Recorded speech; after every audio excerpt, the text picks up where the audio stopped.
Hey, hey. Do you want to make your models do this kind of shit?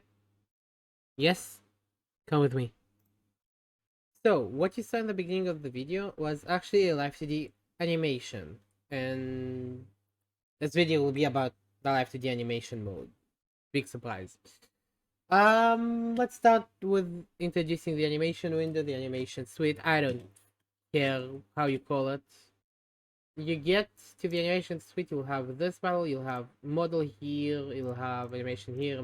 Don't touch form animation, that's not for you. That's not for life. The VTuber model, that's complicated. Let's not touch on that.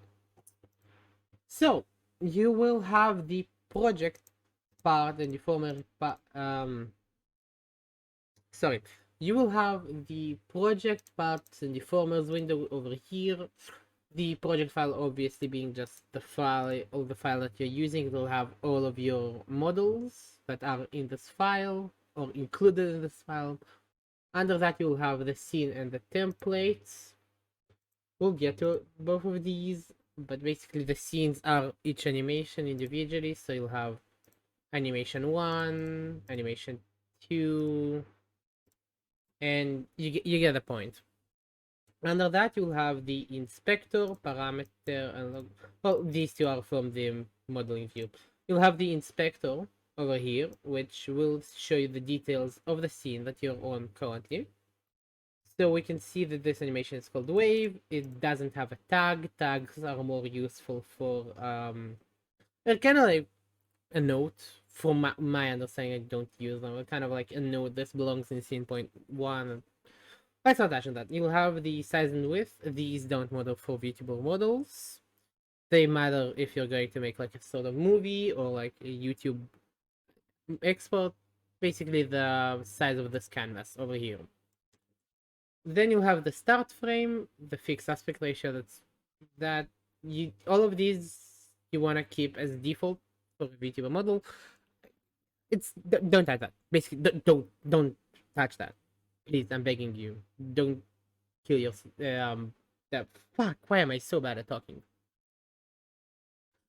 Anyway, here you have the timeline window, which is the main part of your animation. That's where you're going to do all of your work. So let's go over the timeline window really quickly. You will have 3 folders. You'll have the model here. You'll have the actual timeline over here. We'll get to it. And under that, you'll have 3 folders. One of which will be the parameters that you had for like the modeling.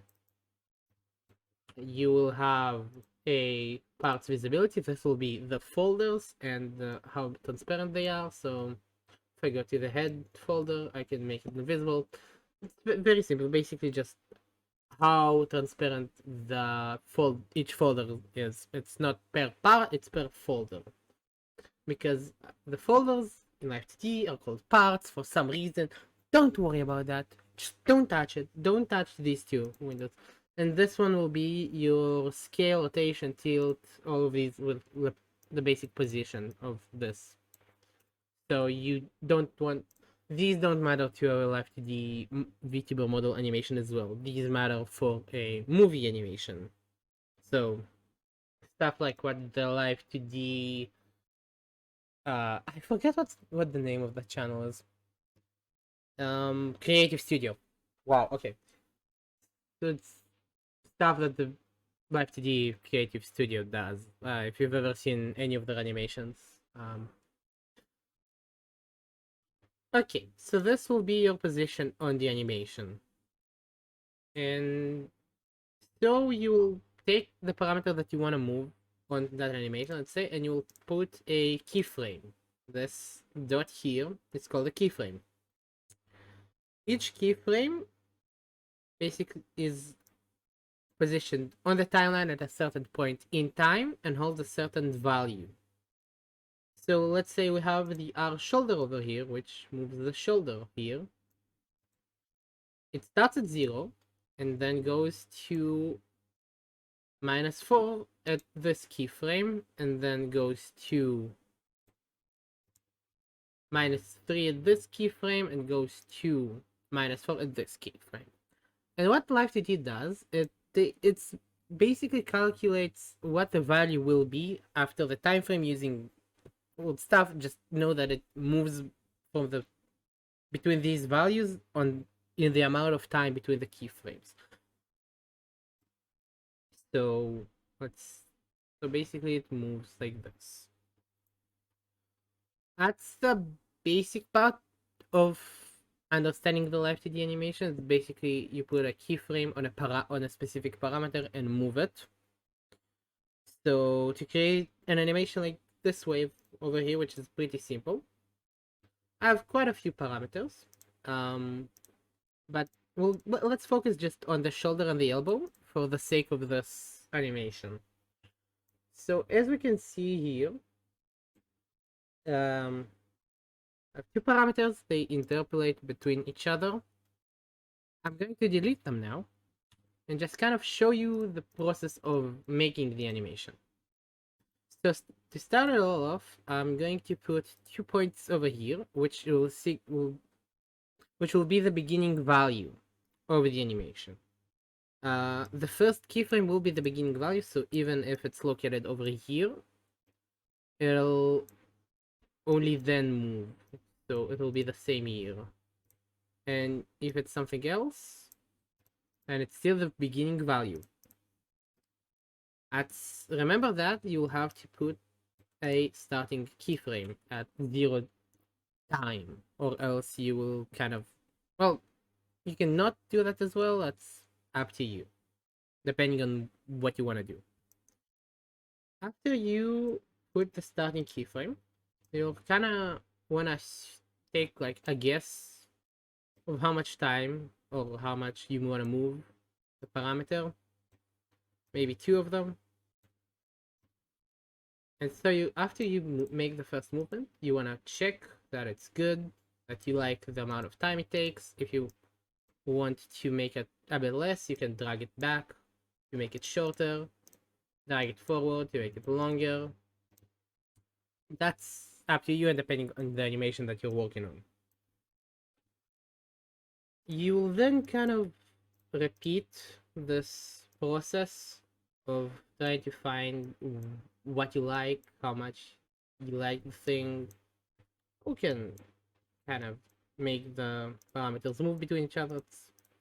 All of this like a process that will take you a bit of time. So you would be kind of sitting around here and just playing with the values and trying to find what movement you like, what kind of how much time you want to have between 2 keyframes. I'll now try to give you a few like tips, and then we'll move on to importing physics, because that's also a thing. So as you probably have noticed, there are these flowers over here.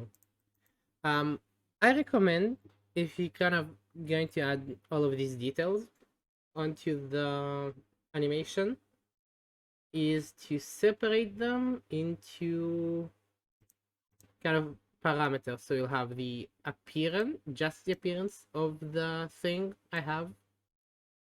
I also have an entire folder which is just dedicated to the flowers, which, as you see, I have a flower.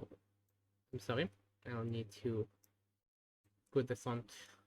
You have a flower open parameter. I have a rotation parameter here, which is a rotation parameter. I also have a physics thing here, but that's related to something else. So you want to kind of separate as much of the movements as you can from each other, because that will give you a lot more control over what's happening than just kind of putting it all on one parameter. That's just my opinion. You can do whatever you want. If it's easier for you to just make one parameter that does everything, that's up to you. More the power to you. I'm happy that makes you happy. That's just my preference. That's how I think about it. Don't worry about it. Now, after you've done the animation, let's say that in your animation the model kind of moves. So let's say the head moves left, the head moves right, the head returns to 0. Same thing for the body.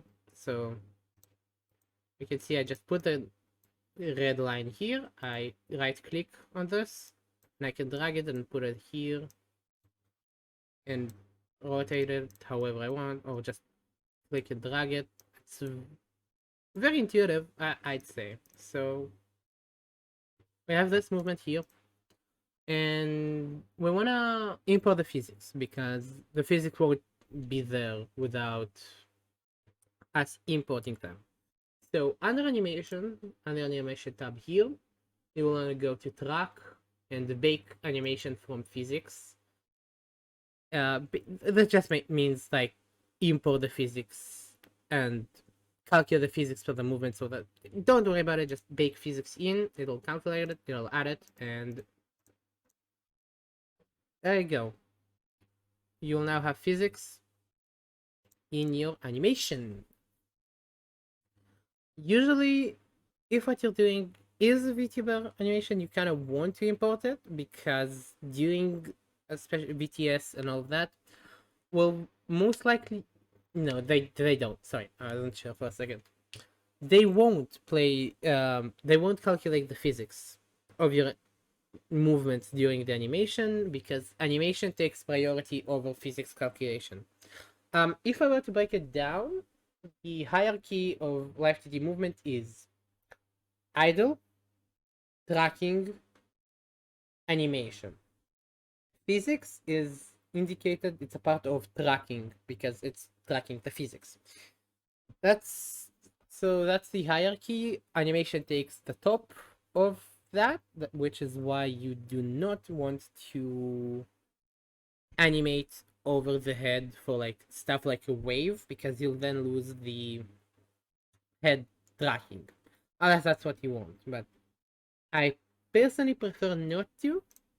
Again, everything is up to you. The issue is usually the tracking will give you a more natural movement, and unless you want to make some sort of that, I'm rambling. This really just, I think you get it.